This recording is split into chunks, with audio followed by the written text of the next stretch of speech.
आज हम लोग को समझना है वांडी ग्राफ जनित। ध्यान से इस वीडियो को देखिएगा, स्किप मत कीजिएगा, क्योंकि वांडी ग्राफ जनित से रिलेटेड क्वेश्चन जो 5 मार्क्स में पूछे जाते हैं और ज़्यादा चांस आता है बोर्ड एग्जाम में पूछने का, इसलिए स्किप मत कीजिएगा, अन्यथा 5 मार्क्स आपसे मिस हो जाएंगे।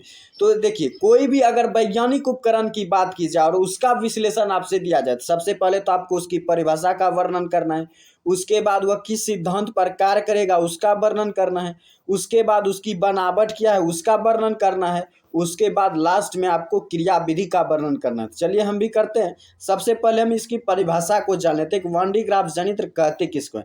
देखिए 1831 में जो वांडी ग्राफ जो वैज्ञानिक थे, वांडी ग्राफ एक साइंटिस्ट थे, फिजिशियन थे, उन्होंने एक ऐसा वैज्ञानिक उपकरण का आविष्कार किया था जिस पर कि आप जो है कि उच्च विभव वाले विद्युत आवेश को जमा करके रख सकते हैं। तो वही जो उपकरण जो है उनके सम्मान में इन्हीं के नाम से ये बना दिया गया वांडी ग्राफ जनित्र।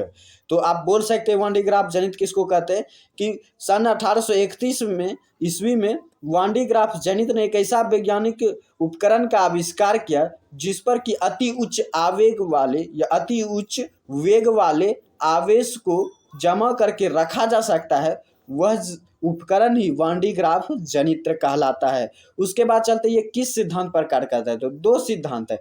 एक तो किसी खोखले चालक पर अगर आप आवेश देंगे तो वो बाहरी पृष्ठ पर ही रहेगा, अंदर प्रवेश नहीं करेगा। जैसे कि आपको ये हरा वाले चित्र गोला में दिख रहा है कि ये बाहर पर ही आवेश दर्शाया गया है, अंदर पर ये जो आवेश नहीं जाएगा।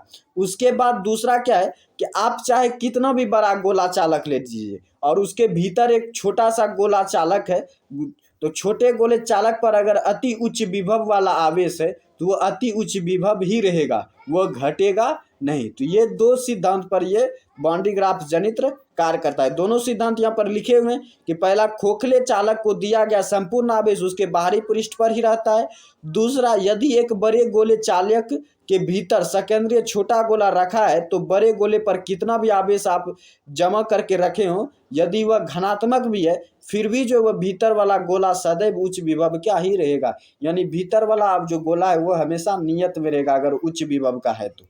उसके बाद चलते हैं इसका बनावट क्या है। तो बनावट आपको दिख रहा है, तो इसको मान लेते हैं, नाम ले लेते हैं कि गोला एस है और ये जो खंभा दिख रहा है ब्लू कलर का ये है, ये बी है। उसके बाद इस पर जो यहाँ पर जो एक कंघा होता है, ये तीरा का निशान जो दिया एक कंघा है, यहाँ पर कंघा होता है, तो ये कंघा के जगह पर जो ये तीरा दे गया, तो इसको ध्यान में रखना है। तो ये कंघा है, तो कंघा मान लेते हैं C1, एक मान लेते हैं C2।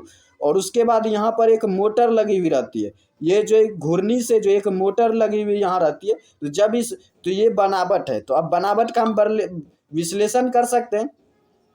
तो बनावट का विश्लेषण ये है कि किसी एक खोखले चालक को लिया जाता है जो कि S1 खोखला गोला चालक है, जो कि खंभे A और B के सहायता से खड़े कर दिए जाते हैं।